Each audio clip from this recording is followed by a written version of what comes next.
Halo, assalamualaikum warahmatullahi wabarakatuh. Selamat datang kembali di channel saya Andi Laroza. Channel ini akan selalu memberikan informasi serta motivasi untuk kamu yang bercita-cita ingin menjadi prajurit TNI.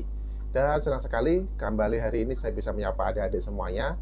Dan sekarang adalah tepat tanggal 13 yang mana untuk pendaftaran online calon bintara dan tamtama PK TNI Angkatan Gelombang 1 tahun 2023 sudah dibuka. Nah, untuk adik-adik apakah sudah ada yang mendaftar hari ini? Pasti sudah ada ya. Dan yang belum mendaftar, saya harap segera mendaftar ya. Jangan tunggu besok-besok. Apabila kalian sudah bisa mendaftar hari ini, maka daftar hari ini. Daftar secepatnya. Jangan menunda-nunda waktu.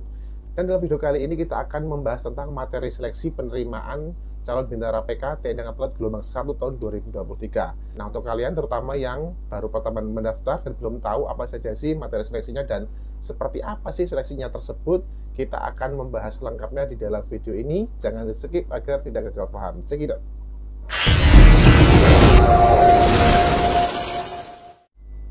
Oke, sahabat Chasis, kita akan membahas tentang materi seleksi penerimaan calon bintara PK TNI Angkatan Gelombang 1 tahun 2023. Nah, untuk sebagai tambahan informasi untuk kalian ya, untuk seleksinya itu akan dibagi dalam dua tahap, yaitu tahap di tingkat daerah, selanjutnya tahap tingkat pusat.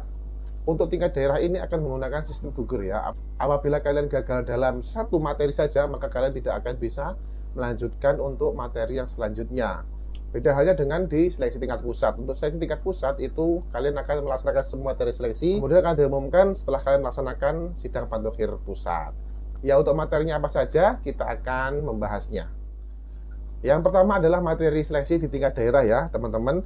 Untuk materi seleksi di tingkat daerah ini akan ada 7 materi ya yang akan kalian laksanakan. Yang pertama adalah pemeriksaan kesehatan umum ya. Untuk pemeriksaan kesehatan ini selalu ditaruh yang pertama. Oleh karena itu, pastikan kesehatanmu oke, tidak ada masalah.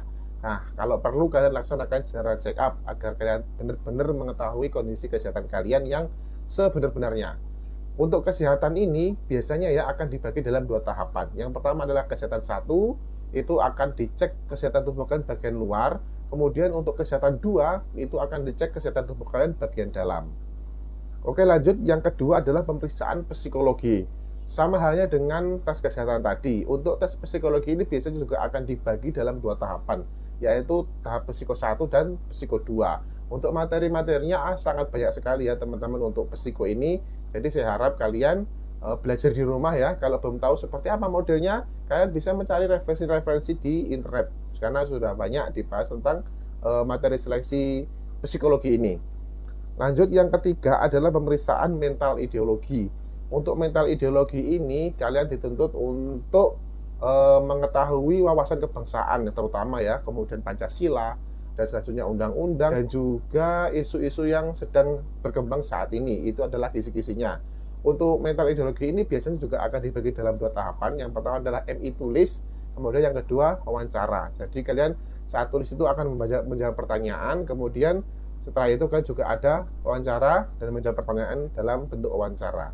Oke, next selanjutnya yaitu yang keempat, pemeriksaan dan pengujian keselamatan jasmani. Nah, untuk keselamatan jasmani ini ya tidak bisa semerta-merta kalian menyiapkan hanya dalam waktu 1 minggu, apalagi 1 atau 2 hari untuk berlatih ya. Karena untuk keselamatan jasmani ini setidaknya kalian membutuhkan waktu 1 bulan untuk menyiapkan diri kalian agar kalian bisa menjalaninya dengan baik. Adapun materinya yaitu ada lari 12 menit, kemudian ada sit up, pull up, push up, shuttle run, dan juga renang. Nah, disitulah kalian dituntut kemampuan fisik kalian benar-benar akan dilihat dan akan diuji seberapa kuat kalian dalam menjalani materi-materi tersebut. Oke, lanjut. Kelima yaitu pemeriksaan kesehatan jiwa. Nah, untuk pemeriksaan kesehatan jiwa ini kalian akan diberikan pertanyaan yang jumlahnya sangat banyak ya, ratusan soal. Dan di situ soalnya itu pertanyaan mengenai kepribadian kalian sendiri. Nah, di sini kalian dituntut untuk kehati-hatian dan ketelitian dalam menjawabnya. Oke, lanjut. Yang keenam yaitu pemeriksaan administrasi. Untuk pemeriksaan administrasi ini tidak jauh beda dengan pada saat kalian validasi. Tapi di sini untuk administrasi kalian akan benar-benar dicek keabsahan dan keasliannya ya. Jadi untuk administrasi bagi yang belum lengkap bisa segera dilengkapi ya. Kemudian perhatikan juga ejaan. Biasanya ini ada kesalahan ejaan nama ya.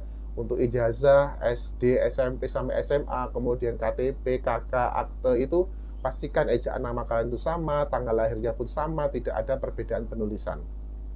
Oke, lanjut. Yang ketujuh, yang terakhir adalah sidang pantukir daerah. Sidang pantukir daerah ini tidak ada seleksi di dalamnya. Di situ hanya kalian akan disidang ya, dan di situ yang menentukan adalah ranking kalian selama kalian menjalani seleksi di tingkat daerah tadi. Oleh karena itu, saya harapkan kalian benar-benar memaksimalkan kemampuan kalian pada saat pelaksanaan seleksi di tingkat daerah, karena itu akan menentukan hasil dan ranking kalian. Misalkan ini ya, misalkan ada kuota 50 orang pada panda kalian. Nah, tentu saja yang akan diberangkatkan ke tingkat pusat ya ranking 1 sampai dengan 50 itu. Jadi usahakan kalian mendapatkan nilai sebaik-baiknya dalam setiap materi seleksinya. Oke, lanjut ke tahapan yang kedua, yaitu seleksi tingkat pusat. Nah, bagi yang dinyatakan lulus di tingkat daerah, maka kalian akan diberangkatkan ke tingkat pusat. Di tingkat pusat ini ada 5 materi ya.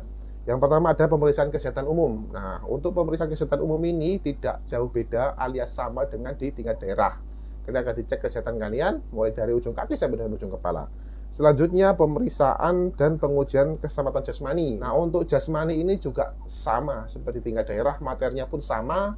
Dan di sini perhatikan kalian, dan di sini maksimalkan kemampuan yang kalian miliki ya. Jangan sampai hasil di tingkat pusat ini lebih jelek daripada hasil kalian di tingkat daerah. Kalau bisa ditingkatkan.